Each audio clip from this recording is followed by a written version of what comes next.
Hey, do you want to hang out tonight? Yeah, sure. What time were you thinking? I gotta run home real quick, so why don't we meet up around 9 o'clock? 9 o'clock? Yeah. PM? Yes. Tonight? Yes. On purpose? Yeah, I was thinking that maybe we can get together at 9 since it's early in the night. That's considered early? Listen, just come on over and then we're gonna meet up with my friends. They said the door opens around 10 o'clock. 10 o'clock? Yes. PM? Oh my god.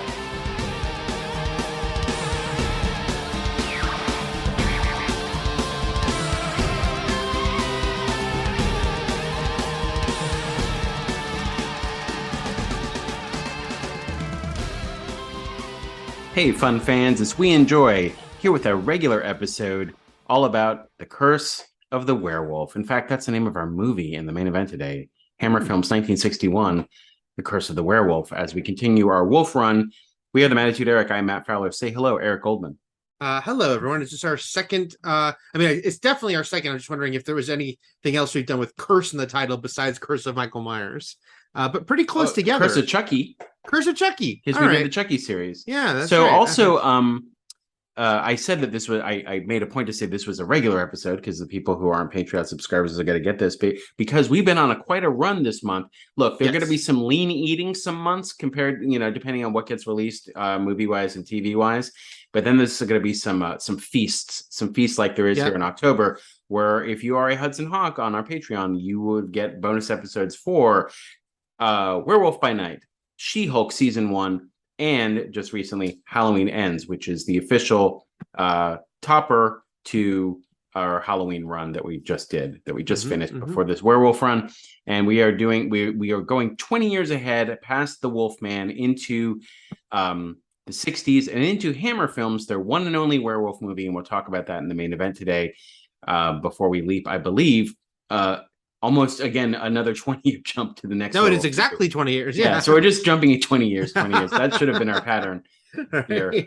How was your cruise, Eric? My cruise was awesome. My cruise was great. Even better was my negative COVID test. Today. Afterward, like seeing exotic and foreign destinations that I'd never visited before. That was okay, but realizing that I didn't contract a terrible virus during the journey was even better. No, it was really great. We I'd mentioned before, our first Disney cruise was earlier this year with the Wish, which was a press event, but we liked it so much that we said we're going to pay with our own money for. This was the Disney Magic. They only do this route twice a year, which is this East Coast route up through Canada. And it was great because we stopped in Maine, which is strangely a place I'd never been. I say strangely because I went to college in Boston for 4 years, and Maine was certainly accessible to me, but I never went there. Maybe I drove through there. But we had a beautiful day in Bar Harbor, Maine, which was just really, we were so lucky with weather. That was the thing, is mid-October, how lucky we were with like warm, beautiful days. It was forecast to rain one day, and then it didn't happen. It got pushed a day. And then we had 2 days in Canada, one in St. John, which was okay. But the other in Nova Scotia. Was St. John mid, Eric? St. John was mid, but Nova Scotia, big thumbs up to Halifax. Halifax was great, and our trip to Peggy's Cove. It was like an hour drive. We did like a 7-hour tour that took us to Peggy's Cove. It was beautiful. Again, the weather, we were just super lucky because that was the day it was supposed to be like pouring rain on us, which would not have been now. I think this week, you just dodged it, a lot of the worst of that stuff, because they're getting pounded right now, I believe. Coastal Maine is absolutely gorgeous, and my mom lived in Portland for about a decade, and getting to visit up there, and it was absolutely tremendous. And I didn't go too far up the coast, but I did go to a few neighboring towns from Portland, and that place is amazing. Acadia National Park we went to in Maine. Yeah, their parks are beautiful, quite wonderful. And it was like amazing botanical gardens there. It's a very brief window. The reason they do this time of year for this one fall trip, I think they do one in the spring, one in the fall, is because this is like the 3 weeks of like the really beautiful fall red leaves before in 2 weeks they'll be gone basically. But right now they were great. Plus, we haven't even mentioned the big attractions in Maine. The main reason to go there, the drive to get you to Journey to Maine, all the the Tommyknockers, the Cujos, I know. all the vampires, the Draculas up there. Yeah, so much going on in Maine thanks to Mr. King. Plus just actual regular Joe murders because of Angela Lansbury. And was she from R.I.P. Cabot Cove? Yes, R.I.P. Angela Lansbury, legend of screen and stage, and an 80-year passed career. Away while I was on my cruise. Because you were on your cruise. I was on a Disney cruise, and someone whose many famous roles included a famous Disney animated movie did sadly pass away. And so it's the thing where Cabot Cove, was that where she was from, or is that from something else? No, Cabot Cove that was the setting. That was Jessica Fletcher's that was her Batman hideout, right, where she's solved crimes in a future time. Okay. Yes, which is a fun thing on the Universal tour here in the Hollywood, Universal Studios Hollywood, which is that the Jaws attraction, which is part of the Backlot tour, also doubled. They use that because the Jaws attraction is supposed to be why am I forgetting the name of the town from fucking Jaws? Amity Island? Amity Island.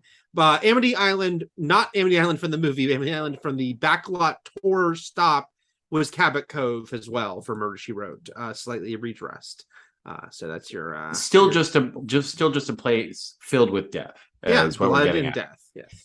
All right. Let's get into some fucking nerd news here. The stuff that's popped off. We haven't done it in a few weeks because we recorded the last regular episode a little early. Quite early. But so we've got 3 stories here, and let's just shuffle them up. Harrison Ford is Thunderbolt Ross in the next Captain America movie, Captain America: No Way Home. And they No Way Home. Look at you mixing it up. New World Order. No Way Home, New World Order. I should always just think NWO, the black and white version, not the Wolfpack, the original overstuffed, overcrowded version of the NWO.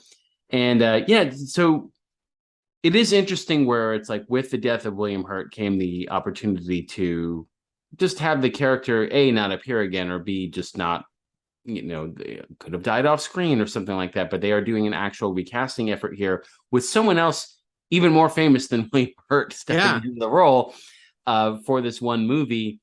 No, for 2 movies. Oh, what else is he in? Thunderbolts? Yeah.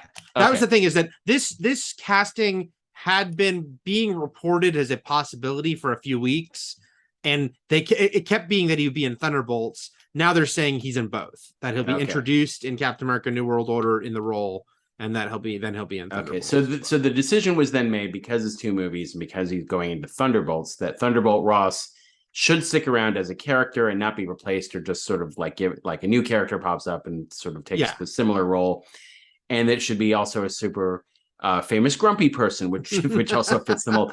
My question is, and I have no objections to Harrison Ford joining the MCU. Sure. Obviously, it's fun news, more fun for us than I imagine it is for him. Because I don't exactly know what he actually has found fun over the past 50 years, but I know what he has found fun over the past 50 years. Indiana Jones and marijuana. And marijuana. Those are the 2 things. The stories that came out of the Devil Zone between him and Brad Pitt. He's like the grumpiest stoner. That's the great thing about Harrison Ford. He is the one person that does not make mellow. He just he just sets him on edge. So my question is, why not Sam Elliott? I know, because he played. That would have been very silly, especially with the producers of She-Hulk going around saying that Edward Norton appearing on the show was a pitch talked about at one point as sort of a goof, as was, and the leader too apparently was in early discussions. I feel like the leader lasted longer than just early discussions, given how much of a tease it felt like it was happening for the that leader, feels like they might have said, we have different plans for the leader, let's change that. Yeah. Well, that's the thing, we have serious plans for the leader because he has to appear in NWO. So yeah, he's gonna be in NWO. Harrison Ford, I think it's obviously he's this hugely iconic actor, and it is funny to see him join the MCU because it's like, wow, they get everybody but also because, famously, he's always like, he's literally said in interviews, like, I don't give a shit when they ask him like Star Wars lore questions. Because it's just he's never going to care about that stuff.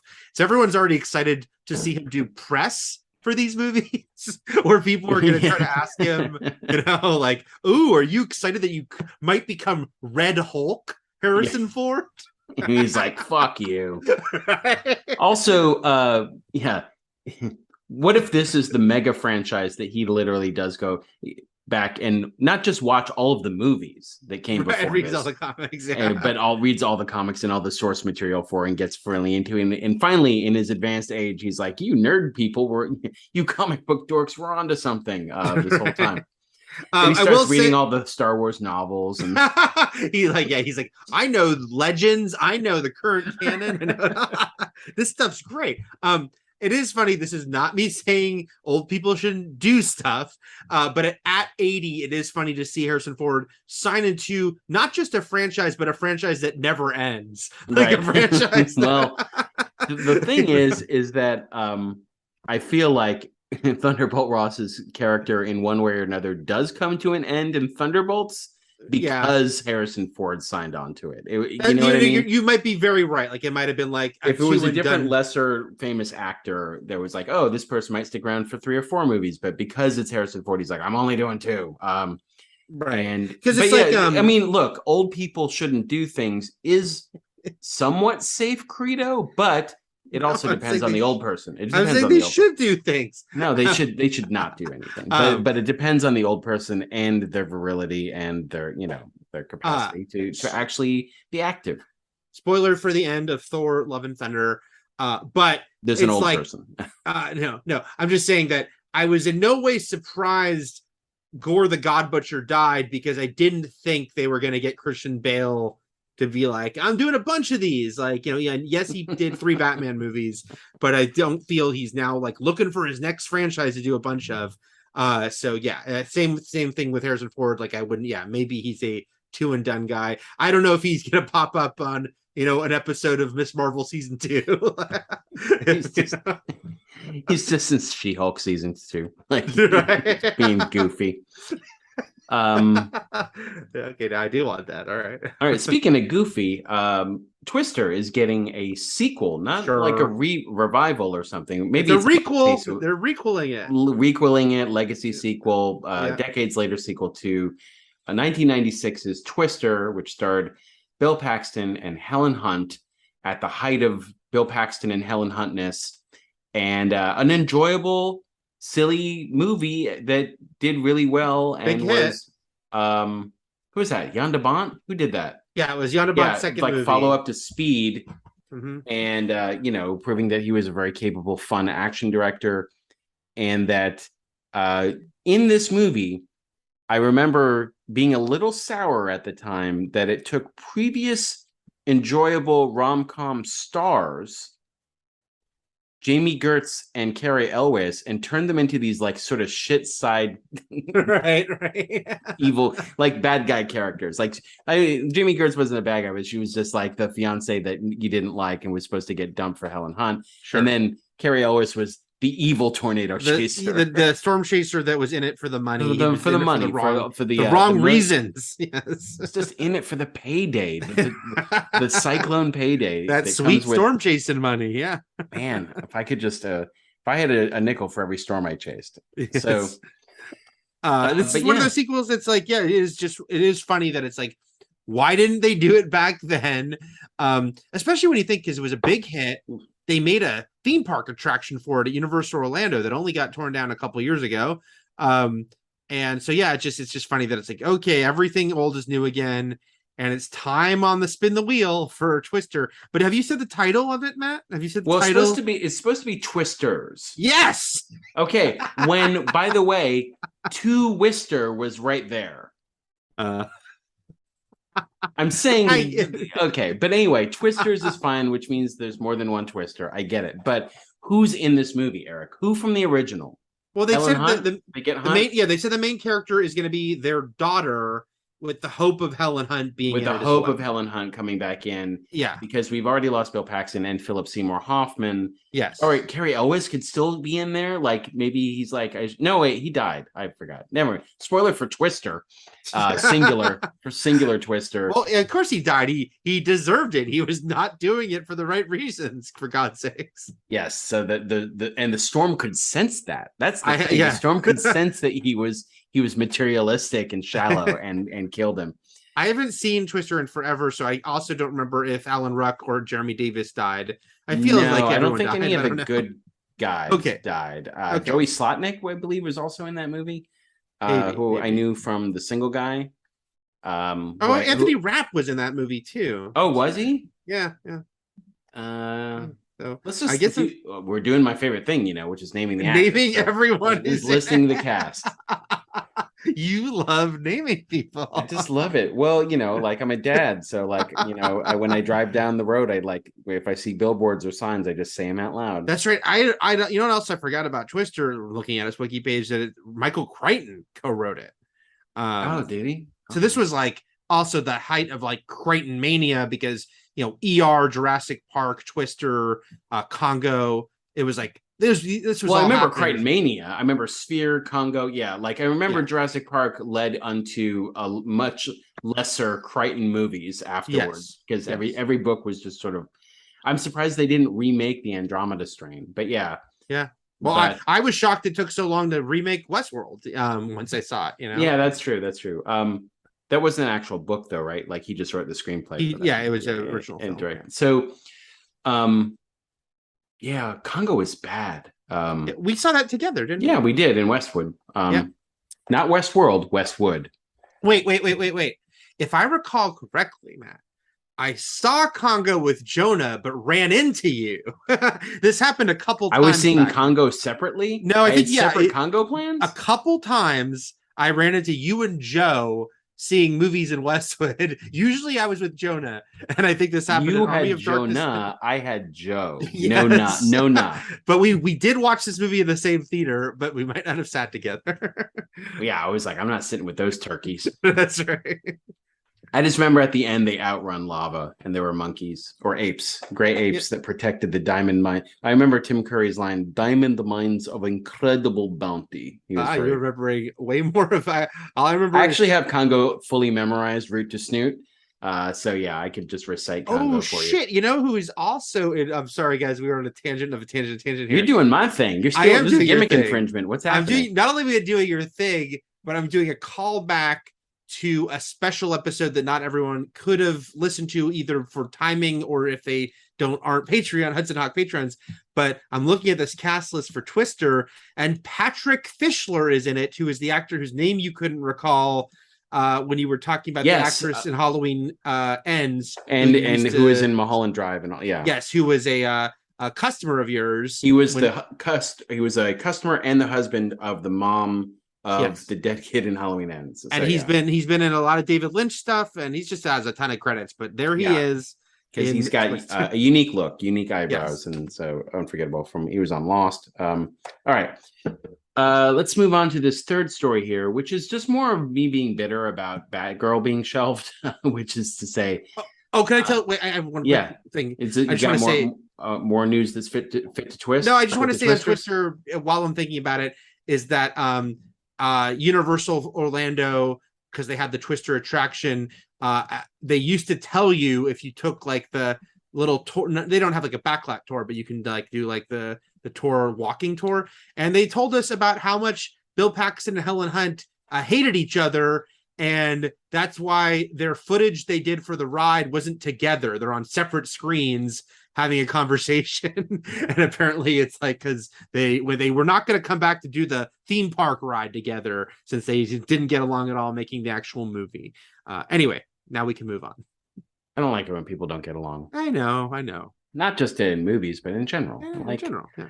Someone once said, "Can't we all get along?" And you know what? No one listened to him. So, so whatever. Fuck it.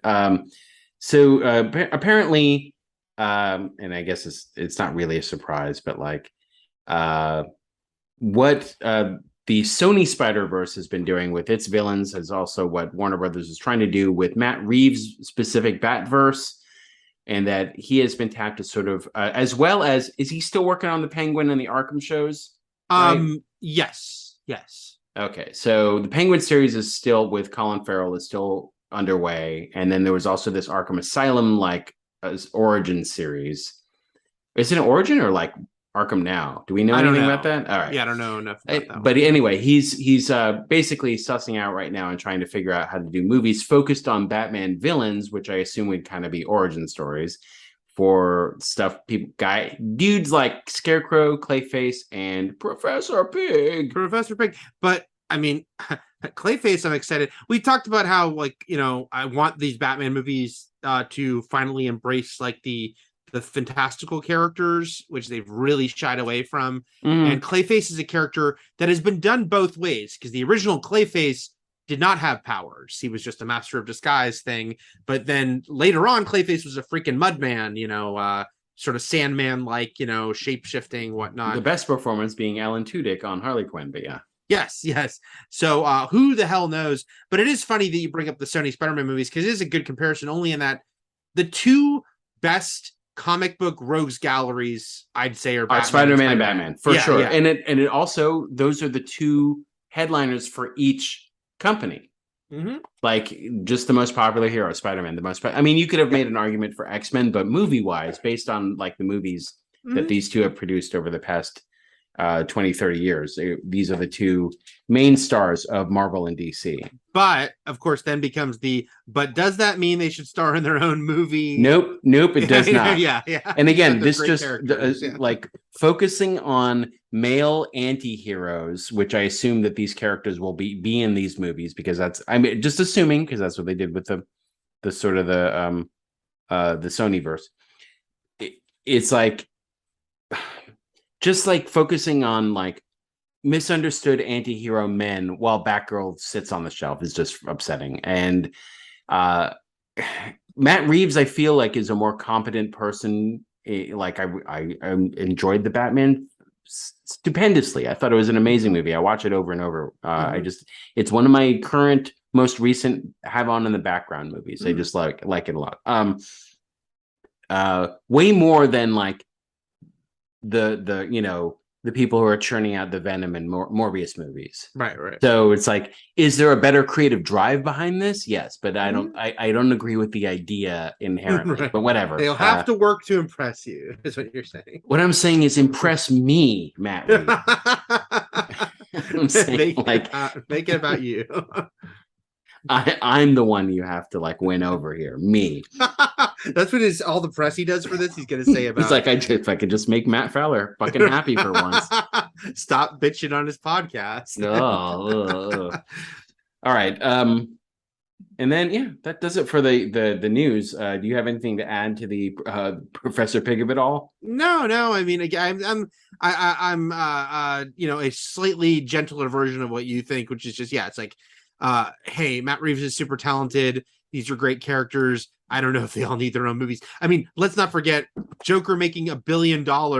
Yeah, also, that's why it's not surprising. That's why it's sort of like, no one's as popular. Joker is the most popular like comic book villain ever. But if they can make half that, I'm sure they'd be like, if they can make a Professor Pig movie that makes $500 million, they'd be pretty happy. Professor Pig makes more than Joker. It beats Avatar. This is Professor Pig. But that movie actually does make us shit ourselves with our mouth wide open. Like, Cameron's like, damn it. That's what I wanted to do. Okay.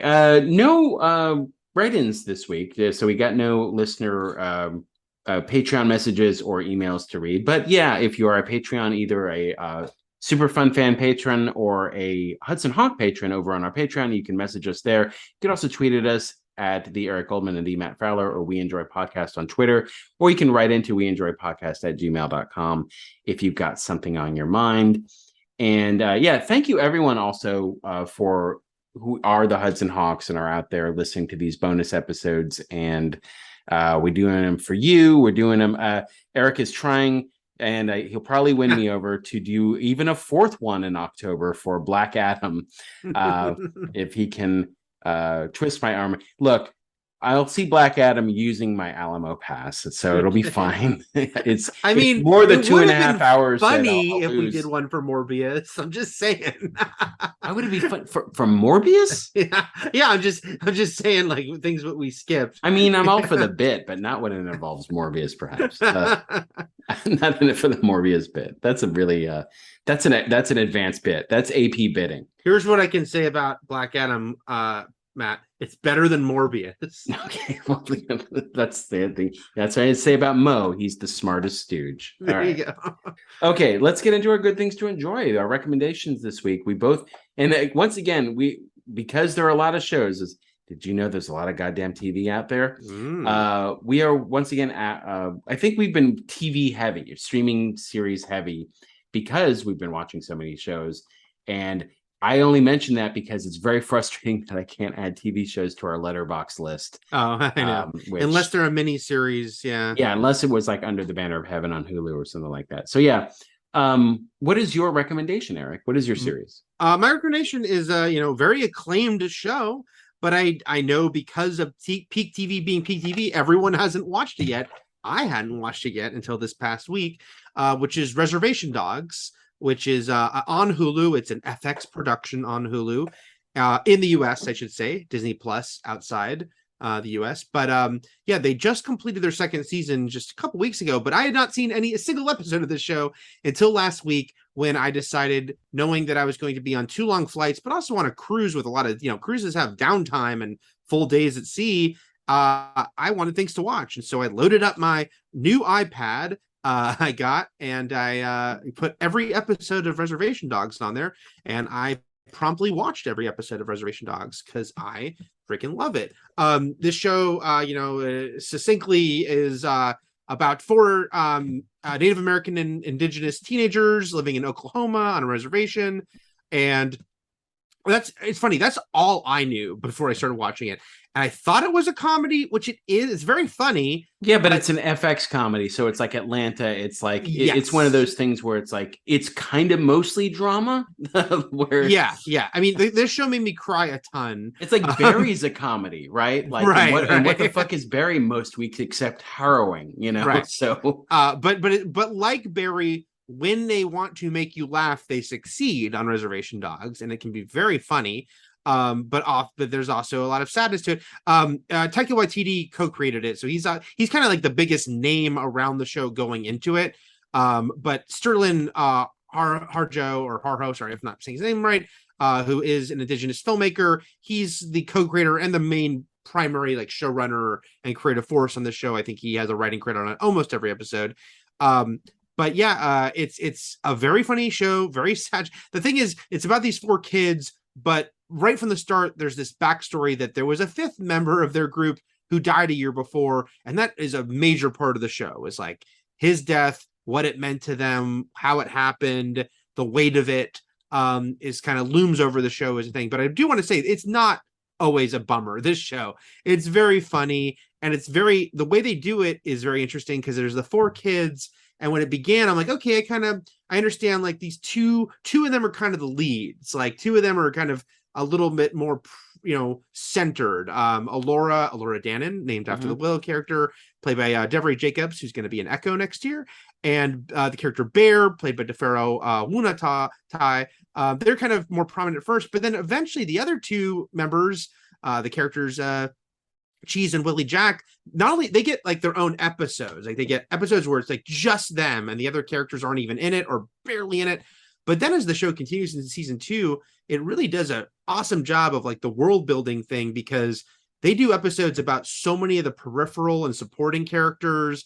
And Zahn McClarnon, who you recognize for sure because he's been it Zach, right? No, Zahn. Zach? Why? I've been saying Zach McClarnon for like 20 years. No, not only I actually watched a video where he's talking about his name, but it's spelled Zahn and he says it's Zahn. He's been on Westworld and Fargo, and he played Echo's father. He'll be back in the Echo series and flashbacks. But he plays like the local light horseman, native policeman, and like he gets a whole episode, even though he's not one of the series regulars. But so do a lot of the other characters that filter in, and it does a really great job of it. And but it can also be just like very eccentric, very strange. One of my favorite characters on the show is a spirit of a Native American warrior from like the 1800s who appears to bear all the time. I know that character. So yeah, I've only seen 3 episodes Yeah. of this. It's sadly a show I didn't keep up with, even though I wanted to, and I really enjoyed what I saw. But yes, I have seen that character because he was in the Yes, he was in, yeah, and he is hysterical. Dallas Goldtooth, that actor. And yeah, it's a really good show. And like I said, I kind of burnt through it.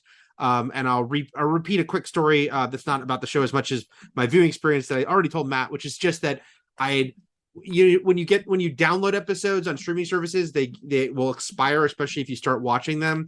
So on Hulu, you have to once you start an episode, you have 48 hours. Well, it auto played into episode 6, even though I didn't want it to on my flight, and now I only had 48 hours to watch it. Plus, I accidentally pressed play on the 7th one point. That's a whole other thing.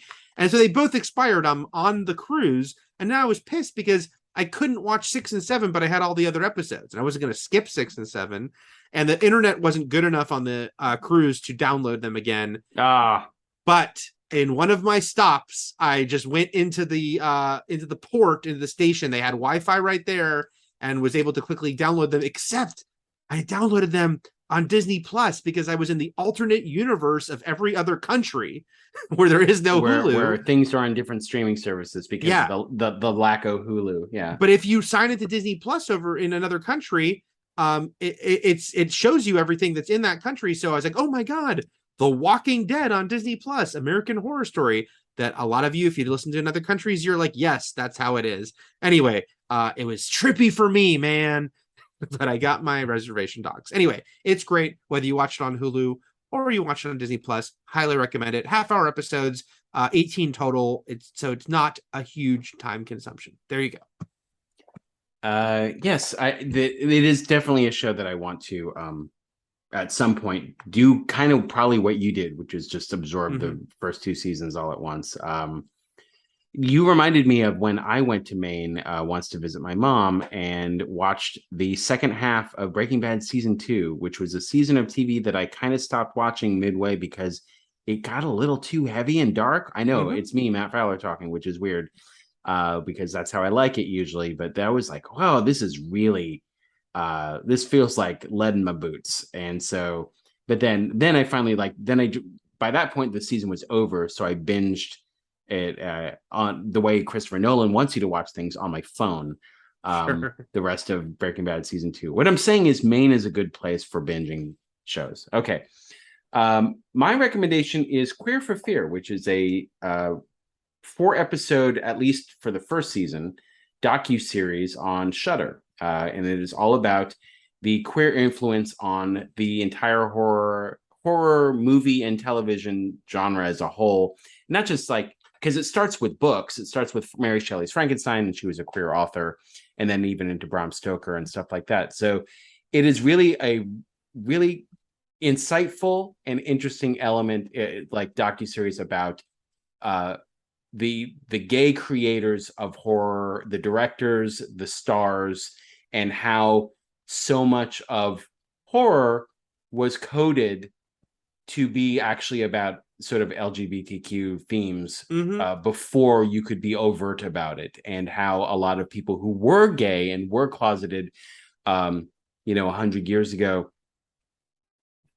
felt a kinship to horror stories because it was about the other and about the alienated and about people who were treated as monsters, and also is about people trying very hard, as we'll talk about in our main event today, to tamp down what are considered unsavory animalistic urges and bury them, and how they never get buried and how they usually explode out of you and so on. In fact, in the most recent episode, the 3rd episode, because the 4th it still hasn't aired yet, it will in a few days, they brought up werewolf movies. So they actually talked about The Wolfman, which was our last episode. They talked about Curse of the Werewolf, which we're doing today, and they even talked about next week's episode, which we will next week's main event, which will be The Howling, because the episode was all about sort of transformation and transformative monster movies, and and the repression that and fear that homosexuals felt growing up in the world, in the last century. So, but yeah, it has a lot of great talking heads discussing these gay creators and the people who wrote and directed and starred in these movies, and sort of a lot of the themes that horror explores. Regardless of what it's talking about, I always love when people do deeper dives into horror and the themes, because horror, as if you're a horror fan, horror gets easily dismissed. It's never wins awards. It's often thought of as one thing, and if someone's not a fan of horror, they obviously just usually think it's Jason's chasing people in the woods with a machete. When horror has always usually been about, I can't even really think of a movie that wasn't about something else. Underneath all horror movies, unless you're just a total exploitation movie, there was something else bubbling under the surface. Some movies make it more overt, some hide it really well. Smile comes to mind as a movie I felt like maybe needed to hide it a little more. It felt like a trauma hat on a trauma hat, even though I enjoyed that movie. I felt like it was a little too on the nose on the smile at times. But yeah, sometimes I think when we talk about elevated horror, because John Carpenter, someone asked John Carpenter last week about elevated horror. He's like, what the fuck is that? And I think that's his answer to everything. It is kind of, because he just wants to talk about wrestling and video games. But yeah, so it's kind of a thing where elevated horror is just horror that seems to make its themes more noticeable and more of a driving force in a movie, whereas previously the themes had to be way more hidden and underneath the sort of the theatrics and gore and stuff like that. Anyway, that's not to say that Hereditary doesn't have someone sawing their own fucking head off. Like it's not just one long metaphor. I recommend Queer for Fear. It is an engrossing and educating watch, and I think everyone who's a horror fan will enjoy it. I agree. I've seen the first 2 episodes and I thought it was great. Need to watch the 3rd and then the 4th.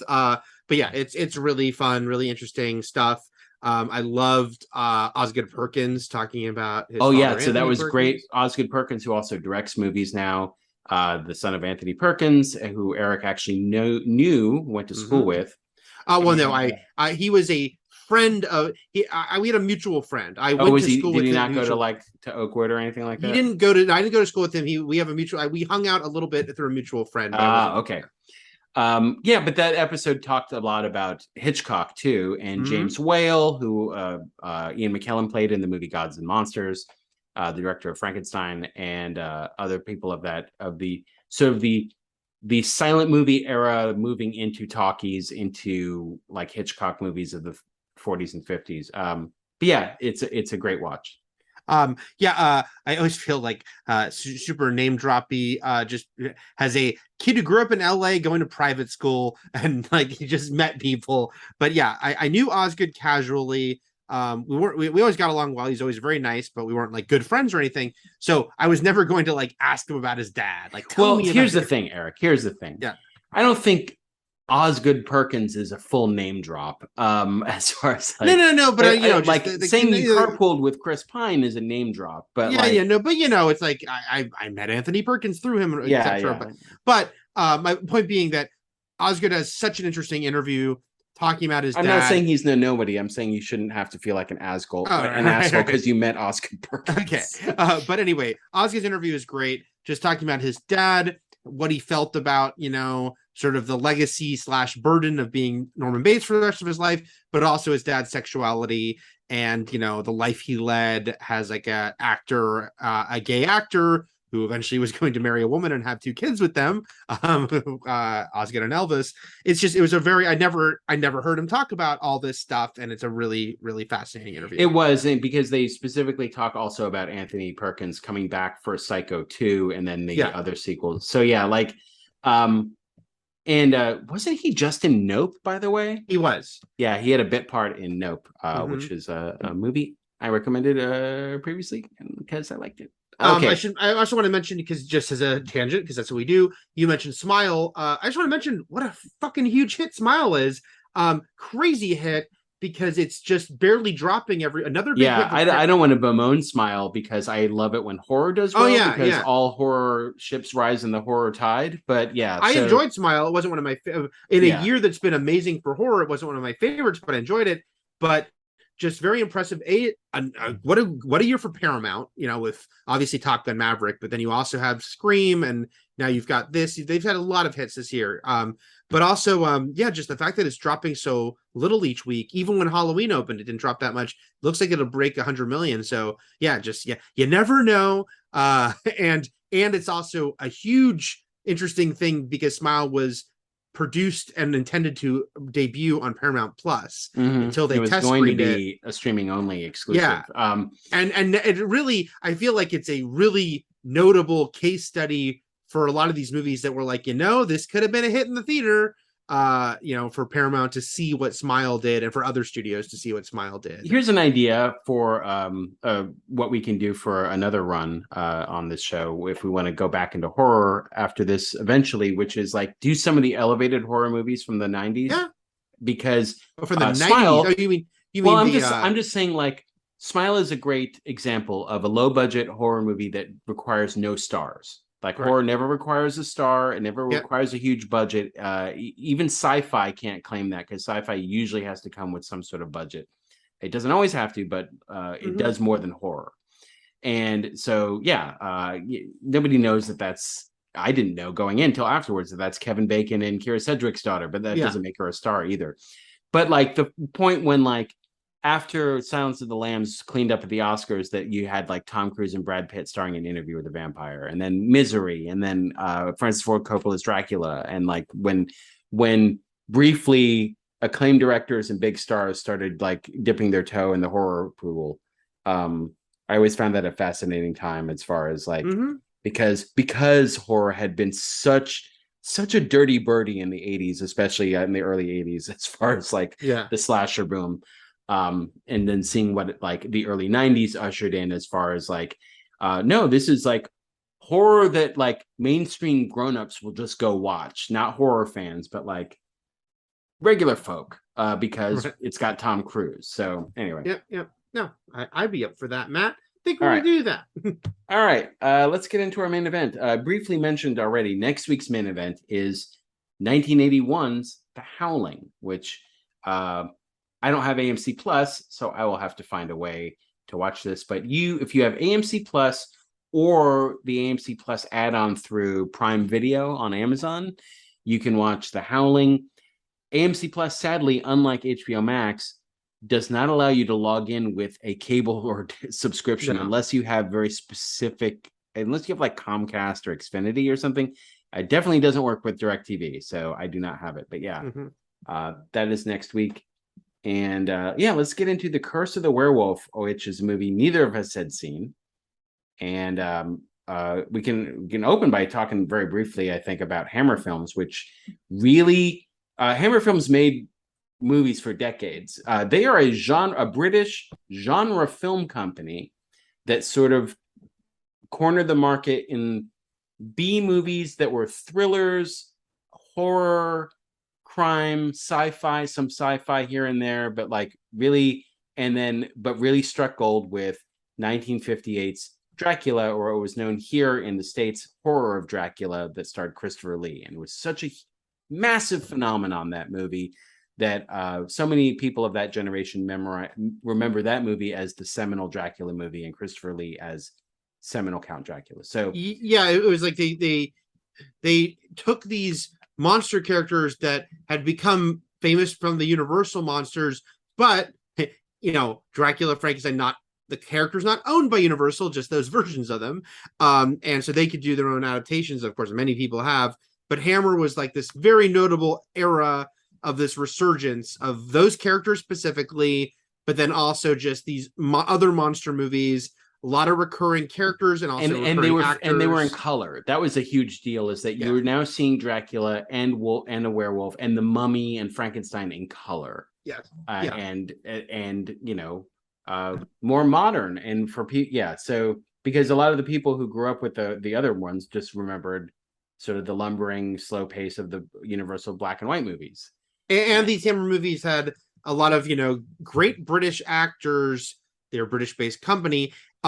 Probably most notably Christopher Lee and Peter Cushing, who of course would both become Star Wars actors eventually. But yeah, just like that was kind of where they really... David Prowse, if we're talking about Star Wars actors, right. And but obviously not as visually as recognizable. But then, also and Michael Gough, who you would know as the Alfred in the Michael Keaton movies, or actually all the first four Batman. He had McGregor syndrome. Okay, but Christopher Lee, who was someone Carpenter wanted early on to play Dr. Loomis in Halloween. And that made total sense because we're coming, not far removed at all when Halloween is being made from all these Hammer horror movies. So Christopher Lee would be, the guy, he was Dracula. You did see a lot of the same directors directing these movies. Like they used directors over again and they used stars over again in different roles in different movies or in just the same roles. I think Christopher Lee played Dracula 6 or 7 times. And there were other people that sort of repeated their roles. And one of the stars of our movie today, Curse of the Werewolf, Oliver Reed, starred in several Hammer films. Oliver Reed, who's Leon in Curse of the Werewolf, the lead, who we don't meet till way into the movie because so much is about his origin. We'll talk about the structure of this movie. The structure of the movie. And I didn't know him until I saw like Baron Munchausen in Gladiator till like when he was an old man in the late 80s. Here. Yeah. I was looking at his because he's one of those people who's like he's a very famous name, but I was like, have I ever seen a Oliver Reed movie? Well, I saw the two you just mentioned. Yes. But I didn't realize, Matt, I saw his name at the beginning of this movie, but I didn't realize he was Leon. Like I guess I figured he already would have been older by this point. You think he was Gladiator age in 61? Yeah. But it's funny because he's only 23, though he looks older. He does, yeah. Well, he's 23. But I should say, so this is not my first Oliver Reed movie, but it's the first where obviously he was like I say lead loosely because it was the structure of the movie.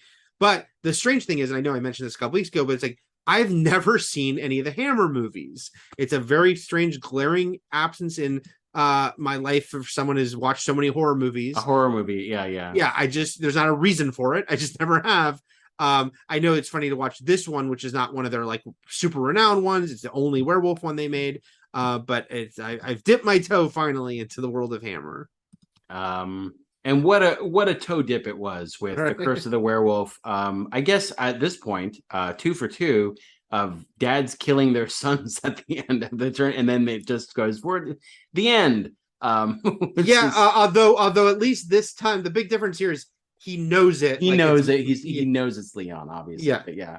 The death of the werewolf just signals the curtain close. It's kind of the way like when Daniel wins the All Valley karate tournaments, it just says like there's nothing else to say here. But yeah, the structure of this movie is fast. First of all, we should mention that also Universal released this movie. So even though they didn't, it's like Hammer is like akin to Blumhouse, which is like they're a production company making these movies, but they didn't distribute themselves. So Universal distributed this one. So it is funny that we're so much of this. Yeah. So we have a little bit of the werewolf lore that we're familiar with as casual werewolf knowers, which is like silver kills him. And we actually do get silver bullets in this movie, as opposed to just the silver wolf head of a cane that was used a couple times in the Wolfman. But other than that, full moon. You're right. Yeah. But how he becomes a werewolf is 100% different. So, well, first of all, not just how, there's the added extra of there has to be a full moon and he has to sort of be like corrupted by some negative external force, whether it's like jealousy or he's in a brothel or he's drinking or he's gambling or something debaucherous brings out the id, in this case, the werewolf. It just sort of like, it's kind of like lube for the werewolf. Like it just eases it out. That was the original title of this movie. Instead of the curse, it was the lube. And if he has a happy life and content and he's given warmth and affection and love, then he doesn't turn into a werewolf. So we understand that like as Leon grows up, he has not like basically, 1,000 days without incident is happening right now because he hasn't turned into a werewolf until he sort of gets mad about the woman he loves and not being able to have her. And then that turns him into a werewolf. Now, so the transformation trigger is very different. I mean, the moon is there, but the other stuff isn't. Yeah. But the way he is a werewolf and the 14 left turns this movie seems to make to like convince us of why someone's a werewolf when they could have just had someone get bit by a werewolf. They could have just had the beggar in the beginning when he's humiliated by the Marquis who's getting married, put a curse on the Marquis, and then he gives birth to a werewolf. Like that's so much easier than this bizarre roundabout carousel way of creating a werewolf, which is like the beggar has to be humiliated and then imprisoned and driven mad over decades to the point where he rapes a poor mute woman who he's grown up with as the jailer's daughter, who is his friend as a child, friend who then murders the Marquis, who then goes into the swamp and then is rescued and gives birth, but dies giving birth on Christmas Day. And then the stars align in such a way that it creates a. It's this is so like crazy. Cult of Thorn here. It's so funny because I'm sure you have this. I mean, you already alluded to it that we have the same thoughts, which is just like that. This movie has so many time jumps and so many times where I'm like, this will be our main character. Like I'm like trying to figure out like who is the werewolf. Who's the werewolf? But maybe who's the werewolf, but who's the hero? I get it can be two different characters. Yeah. But the fact that like people I thought were going to be major parts of this movie keep dying. There's such a long, like the first half of the movie is the prologue. No, it's like 45 minutes until we get to Oliver Reed. Yeah. And so he's only in half the movie, like, which is why you call them the quote unquote lead of it, which is to say like, and it's like, so much of this could have been told in backstory too, which is to say like, what do we learn about, like, eventually what do we learn about Freddy Krueger? Like, oh, some poor nun got locked in an asylum overnight and then was just like violated by inmates, like eventually we saw like actual visual flashbacks of that when those movies got kind of lean. But you just get told things sometimes, but this was all show don't tell, which is like, you're going to watch this whole journey with a ton of disposable characters that are just, even the scene where the beggar is being humiliated at the wedding, like that's a full 10 minutes of the movie, which isn't a long movie to begin with. I did like this movie. It's bizarrely laid out and unspooled, but I did like it. I thought it was effective. It's a very strange film though. Just because it has I don't know about you, Matt, again, because I knew nothing about the story. I was like, it begins with this narrator who eventually it turns out like Oliver Reed is the narrator, like telling his story, but it's not. Is it him or is it the dad? I forget now. Oh man, I didn't even sort of like clock who the voice was. Yeah, at some point he says it's me, but I can't. I'll see if in my notes I get to that. I assume it was the dad because maybe. He lived. But anyway, the way that or the uncle begins, as he's called, But actually, as I say this, I actually don't even think it matches up because the narration says that this is 2 centuries ago. I thought at first this is going to be a prologue, like we're going to go to modern day, like it's going to be like like the curse of the werewolf will be established as something from 200 years ago. No, this is all like Spain from 200 years ago. Right, so, but those first 45 minutes span decades. So because maybe the narrator was Peter Falk reading to Fred Savage when he was homesick from school. because the beggar is in prison for decades, and then and the kid has to grow up. We see the kid at 13, then we see him as an adult. There was but also it's like just even the journey with the beggar, because it's like he's so treated like shit by all these people. But then he rapes his girl, and then he's dead. So it's a lot going on here. But it's like, and it was like the fact that he was like, I know he was hungry, but the fact that he was like eating meat like a wolf, like an animal, part of the reason that he's a werewolf. Like, did everything in this cocktail need to go perfectly to create a werewolf? Right. I know the priest explains things later as far as like when there's a bunch of bad shit going on, a werewolf can creep into your kid, like, and things and because the priest was just like, he's a werewolf. The priest is very chill about this. Yeah, he was just like, oh, he's a werewolf, and the adoptive father, the uncle Alfredo, is sort of like, what? Well, it's like, didn't you know he was born on Christmas Day? And it's because the housekeeper was very superstitious about that, and it was like an affront to God to be born on Christmas. She was, but my. But I also feel like a ton of people are born on Christmas. My nephew Taylor was born on Christmas Day. Is he a werewolf? So, I guess maybe he is. So, have you checked in on him? He's a cool werewolf. He's one of those cool. He's a basketball playing werewolf. He's a teen wolf. Yeah, that's right. Did you notice? You watched this on Peacock, right?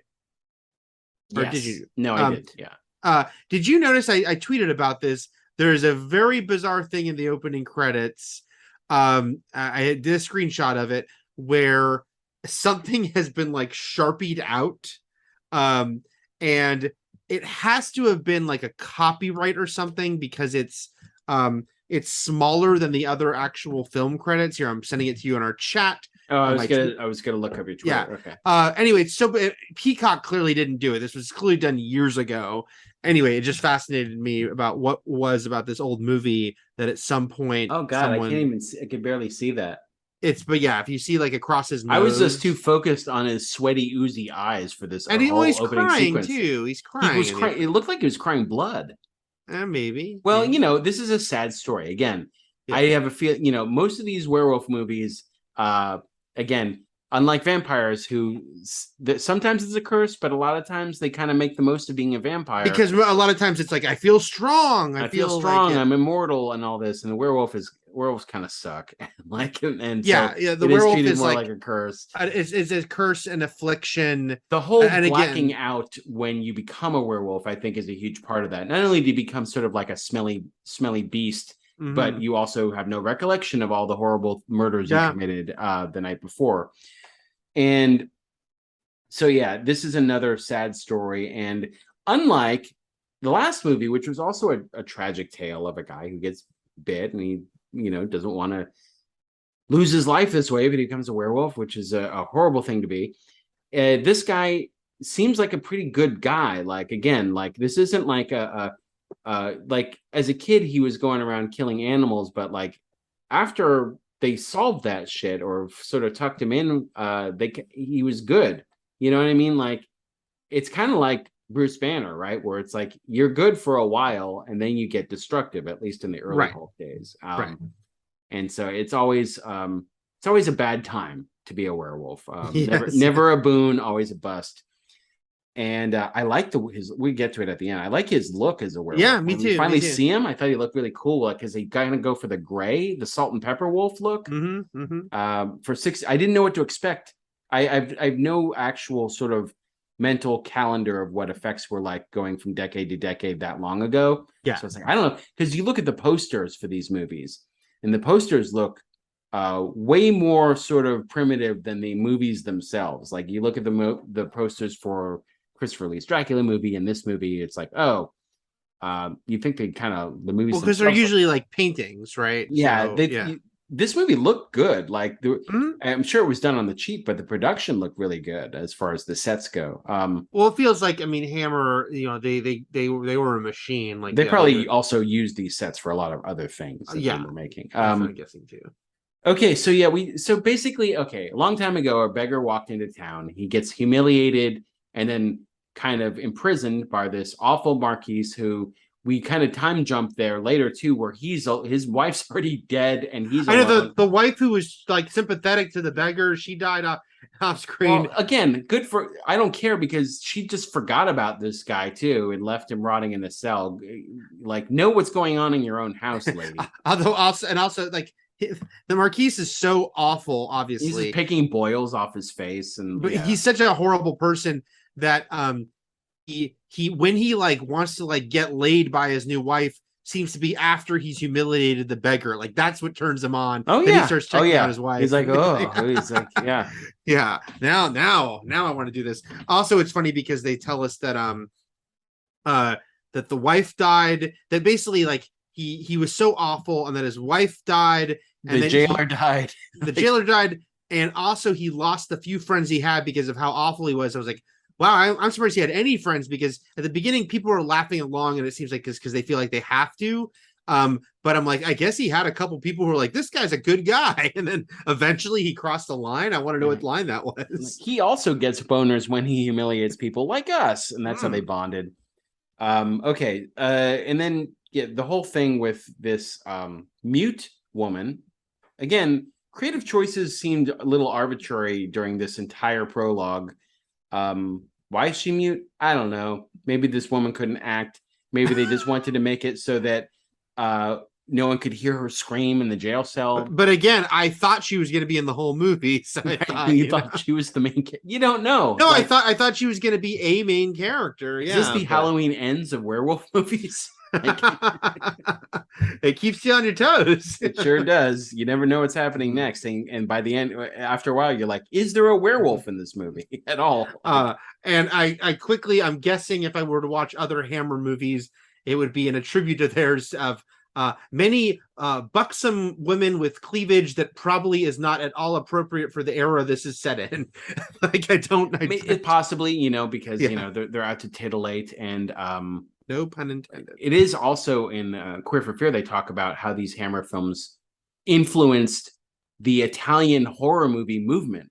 For sure. That came after this were very influenced by Hammer movies, including the very hourglass buxom actresses that starred in them. Okay, I can see that, because even though obviously they're not at a place in this movie where they're doing like the insane like tearing people apart of those Italian movies that would then become our slasher movies, but it's it's still way more visceral than 20 years before, and it's this vivid this color where everything's like brighter than real life. The reds are brighter, but it's like it's all like it's funny because it's got the same colors as like Ivanhoe or Robin Hood or something that we watched at home when we were sick, because it was like something of that era that was more family adventure swashbuckling. It's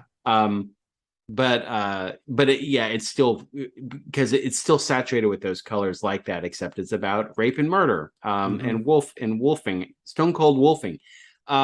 So Tits McGee basically kills, after she's raped, she goes up and actually, in her only sort of action involving agency, quite dismissive, Matt. Kills the Marquise. Yes. And she stabs the hell out of him. That's nice. Escapes into the swamp. Yep. And that's sort of her big defining moment, because she's basically a passive character other than that. And then we get the shortest time jump, because we're told she's out there a few months. She's just face down in the muck, and then I was like, she's out there a few months. So I'm like, is she just like tearing animals apart herself? And then why does she look like she's drowned, but she hasn't? I don't know. I thought they found her dead, but it turns out that she was fine and pregnant, and so she's found. Chesty LaRue gets found by Alfredo, and what's the name of? I can't remember the name of the housekeeper, the superstitious one, but he's sort of a scholarly guy who reads and writes, and sort of a more educated man in this town. And his housekeeper is very caring, but also superstitious, and they sort of nurse Mute McGinty back to life, but also help her deliver her baby, but she dies on Christmas Day. How many nicknames can Matt come up with for this one character? Yes, I can't remember. I don't remember the jailer's daughter. Does she have a name? No, they never give her a name. I don't think she. I think she's just listed. The only female. I remember Christina. I remember the actual love interest. Servant girl and young servant girl. It says so. Yeah, there we go. And then George Woodbridge as the gnarly old goat dude. Teresa is the woman who's the suspicious one. What do you mean the suspicious one? Well, not the superstitious. Not okay. I was like, well, who's suspicious in this movie? Well, she is suspicious that him being born on Christmas means something bad, and she's right. Yeah, she's right. She was right to be sus about that. Okay, so which we are shown, because when they're going to baptize the baby, the holy water bubbles, and it looks like there's like the devil on the bottom of it. So. This is a bad baby. Get this bad baby out of my sight. Is that when the priest knew? He's like, oh, we got another werewolf here. I think so, because again, he's very chill about it. He's just like, every yes, few years, we got a werewolf kid. That's what I hate about Santa Carla. All the damn werewolf babies. And then he grows up. So then we get the sort of the preteen Leon and the first elements of this, and we're basically we meet Pepe, the groundskeeper slash like protector, or I don't know, he's supposed to keep predators off of other animals, and then his wife is like a barmaid, but then there's the gnarly old goat dude who has the dog, and then there's Don Alfredo. I wish that was a character's name. and so anyway, someone's murdering animals, and then we learn, we all kind of suspect it's Leon, this little boy. He says like he's not hungry. Why is he not hungry? Because he ate, and he talks about he's having bad dreams about being a wolf. And then it all sort of got triggered when he accidentally got squirrel blood on his lips. And he said it, and it is sweet. It was sweet. Which is, again, if we're looking for a sort of cross section between vampires and wolves, it's sort of like they don't need the actual blood to survive, but they appreciate it. They're in it mostly for the meat, but the blood is the sweet sauce. And Alfredo sees that he literally has hairy palms. Yes. He does see that. He puts bars on the window, and they kind of squash all that while Pepe gets humiliated because he swears he shot a werewolf, and little does he know that he actually accidentally shot Leon with these balls. And then he melts down an actual crucifix into a what do you call those musket balls? Do they have a name like for that old type of? Is this a ball? Is it really just a rifle ball? It might be. I don't know. It might be. As you can tell, we're not gun folk. Okay. We're not gun folk. And then, this is when we kind of, we get like the full explanation of this movie's werewolf from the priest, which, as we joked about, is he's very chill, but he knows a lot. And we have a line. I hope I got this line right. He says something like, the werewolf is a body with a spirit and soul at war. But then also he's just like, hey, the werewolf just needs love. Like if he's got the love of a parent, and that when he gets older, he could be cured by true love. And that was the whole thing, is that Christina was kind of keeping him in the interesting one twist of this movie where we find out that they're already an item. They've again, like the Wolfman, there is a woman and a drip of a fiance. She even asks at the end of the movie, asks her fiance to take her to see Leon, the guy she was cheating on him with. Right. And it's another movie where the woman was ready to run off with him at the end too.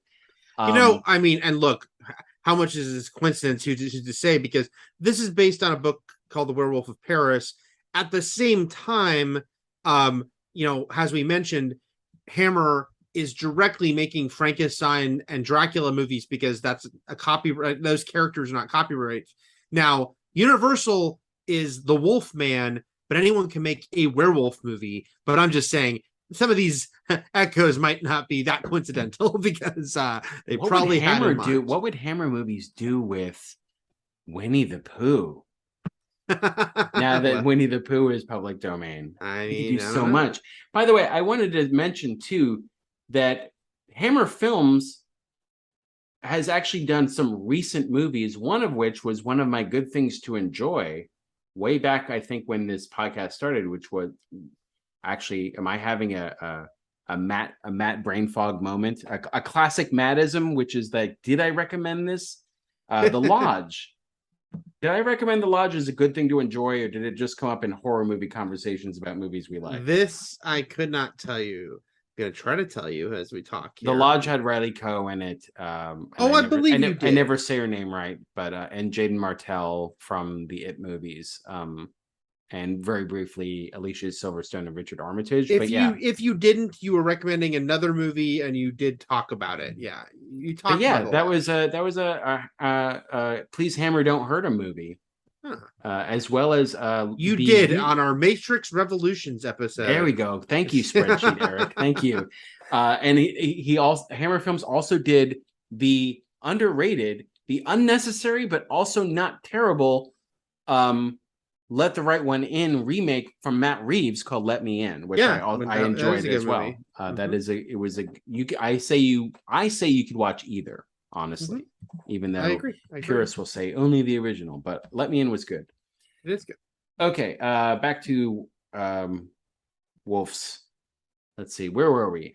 You were talking about the priest explaining about how, the soul is at war, and true love can cure and conquer the beast. And then basically Leon is kind of set, and he sort of leaves home to make his way in the world, and immediately gets a job at like a winery, putting wine into bottles. I guess that's it. He's not out picking grapes. He's not sort of like in the actual vineyard. He's just in the bottling process, and he makes friends with a guy named Juan.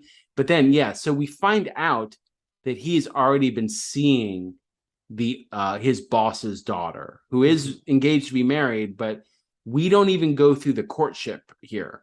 Again, this movie, we could have, if the movie didn't spend 40 minutes explain to us how a werewolf was born, how he became this man, going back generations.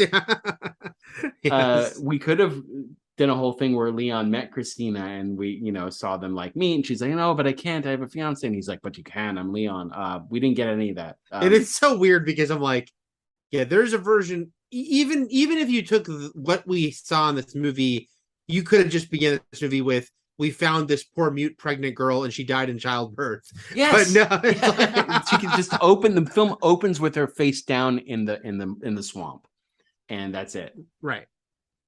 We should also mention that the Marquise actor Anthony Dawson was Ernst Stavro Blofeld in both From Russia with Love and Thunderball. And did you see who played his footman? Who is this footman in this movie? It's uncredited. Oh, you mean like the guy who goes into his chamber at the end when he's old and gross? Maybe, yeah, but he's like, No, who is it? It's Desmond Llewellyn, who played Q in a shitload of the Bond movies. Yeah. Oh, if you Google his name and werewolf, you'll see a close up of him and be like, yes, that is Q. All right. Already looking old. Nothing more British than Bond movies and Hammer movies. Mm-hmm. So I'm guessing, Matt, that there is quite a bit of crossover with actors from Hammer movies and early Bond movies. If we were to compare and contrast, I would not take that back because I think you're right. Okay. Mm-hmm. So basically, we learn that they're already in love, but then he gets the sort of like, it could never be spiel from her. And it sends him sort of into an emotional torrent. At the same time, Juan is like, it's payday. Hey, let's go. He kind of Axel Foley's Leon. He's like, I know a place. It's very quiet. It's you're gonna love it. It's respectable. And then it cuts to like titties, like just like Axel tricks Taggart and Rosewood. So he's there. He's not there to actually like find a prostitute or anything like that. He's just sort of there being miserable, and his misery calls forth the werewolf. He doesn't want it to, but he's feeling ill and he's feeling gross. And it just so happens that a working girl gets killed because of it. She's like, hey, come upstairs. You're not feeling well. And basically he does kiss her, but then he does kill her. And he basically does a lot of sort of like strangling. For a wolf. We're told that these victims have bites and are kind of mauled, but we don't really see that part. We just see him kind of just choking these people and then throwing them. So especially the guy he kills after that is a big throw. Yeah, that's his friend. That's Juan. Yeah, his friend. Juan. And then comes the ultimate kill, the gnarly old goat dude. Who he leaps onto from like a basically an awning overhead, and that's that's mostly off screen, right? So we can imagine he did werewolf stuff to him, and he didn't just choke him out. And during this point, we're not explicitly seeing the transformation. No, It's kind of they really hold off on that. yeah. Because and I don't know if at this point that type of thing is like, because we're getting into movies where the actual werewolf transformations become big movie moments as far as special effects go, and I'm wondering if that was even the same case here, even though, looking at it with 2022 eyes, it's not that impressive, but maybe at the time it super was, and like, we got to hold out because this is fucking awesome. Like, right. like They're going to shit themselves with their mouths wide open. Yes, when they see Oliver Reed turn into this fucking wolf. Okay.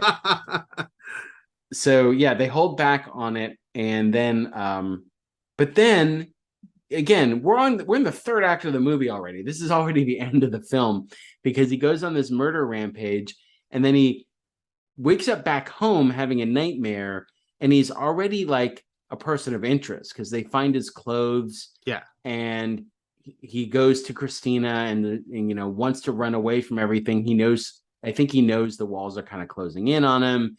And then eventually, right before they could sort of escape, he gets full arrested and gets, he tries to get people to get his father. And there is a slight, like, it seemed like a little bit of a full circle thing in that there's like one of the people locked up with him is a beggar. So it felt like it was like a little bit of an acknowledgement of, look how far this journey is. But this time it's the beggar who will get eaten. Yeah. Because also right before he gets locked up is when he says that he does the like let's just leave together to her, even though it's that weird thing. Yes, he kept it in check for a long time, but it's like if they leave together, there's not like a guarantee it'll keep in check. But I guess he hopes that. Well, I feel like, along with his parents, she was the one thing he knows she was keeping it in check. Anchoring. So I mean, it's better to go with her than by himself, I'm sure. Yeah. So, because if he goes by himself, he's just going to turn again and kill people. So, but then there's this mayor character we haven't brought up who's just been sort of around, and then Pepe is still alive too. Pepe with the bullet that he wears, this crucifix melted pellet that he wears around his neck, is still there too, because Leon even says, like, go get that bullet because it'll kill me. When Leon actually starts not wanting to be alive anymore, when he realizes he kind of can't be helped, he's telling them to, like, basically kill me, while the priest is trying to get him transferred to a monastery, like, far off, to like calm his shit. Like, we can calm him down, we can like unwerewolf him. Yeah. But the mayor doesn't buy it. Anyway, things just don't line up for him, and he winds up turning and killing the guy in his cell and the jailer after he breaks the door open and then throws the door on the guy.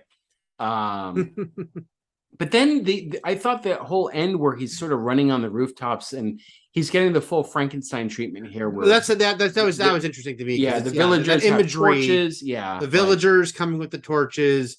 Him up above is very, very much pulled from the Universal Frankenstein movies. Like, that's there's that moment when he throws the flaming hay bale down. That was pretty cool. They throw a torch at him. It sets the hay on fire, but he just chucks the whole hay bale back. And this is one of those moments where we're looking at sort of like yesteryear movie making, and you're wondering how many of those people that caught on fire because of that were trained stunt people. Right. How many were just extras they wrangled into? It's like, okay, well, your clothes may catch on fire right now, or maybe they got no warning. It's like, look out.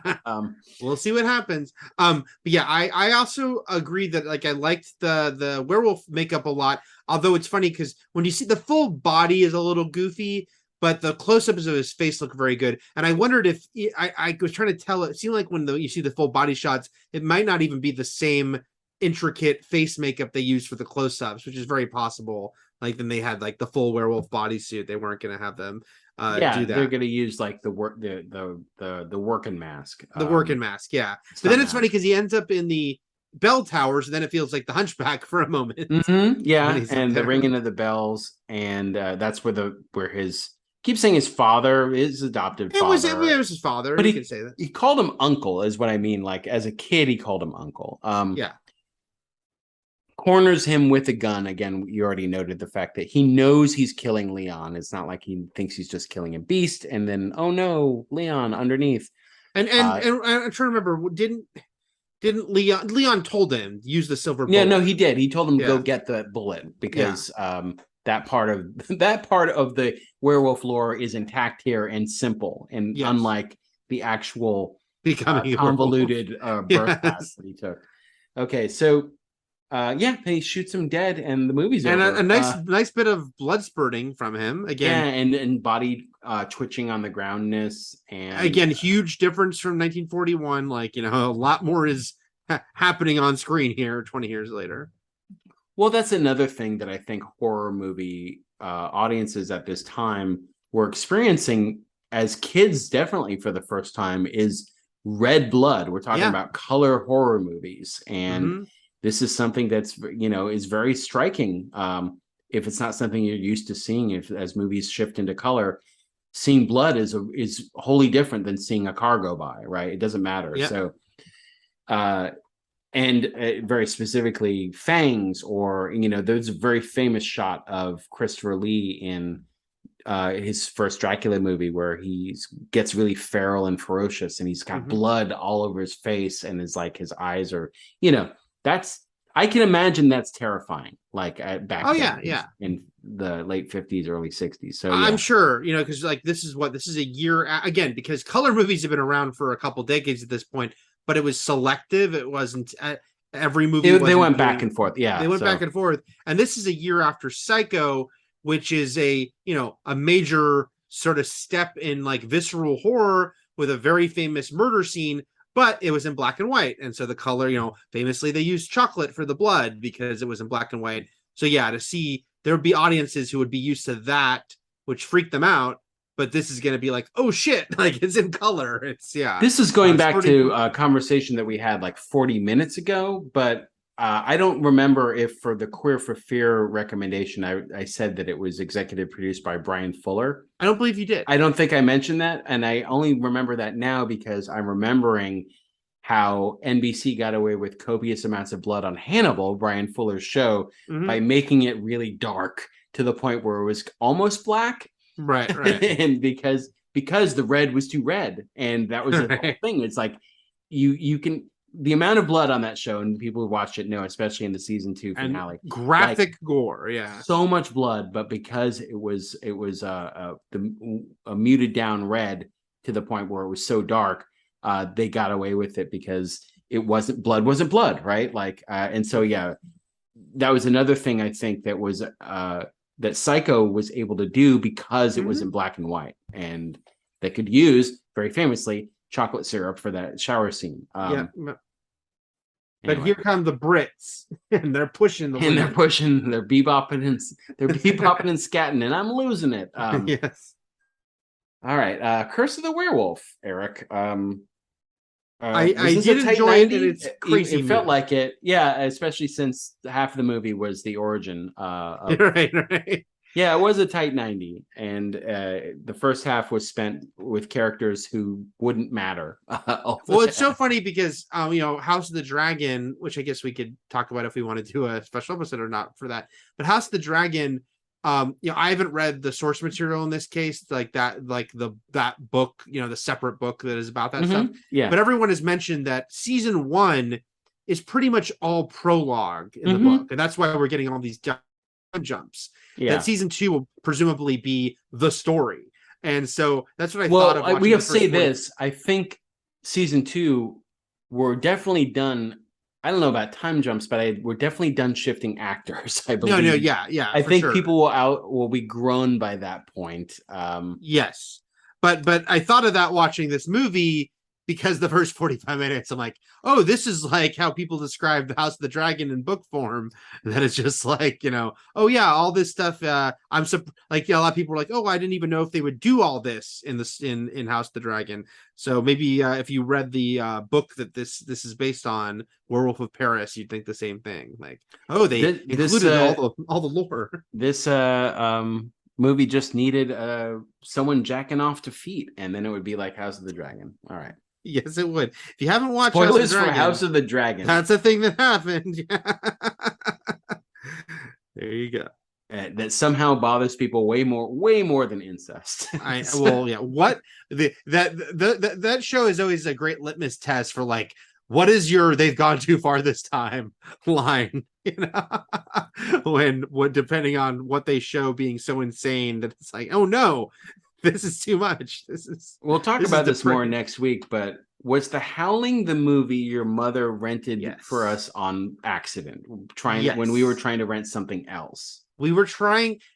She wanted us to watch An American Werewolf in London.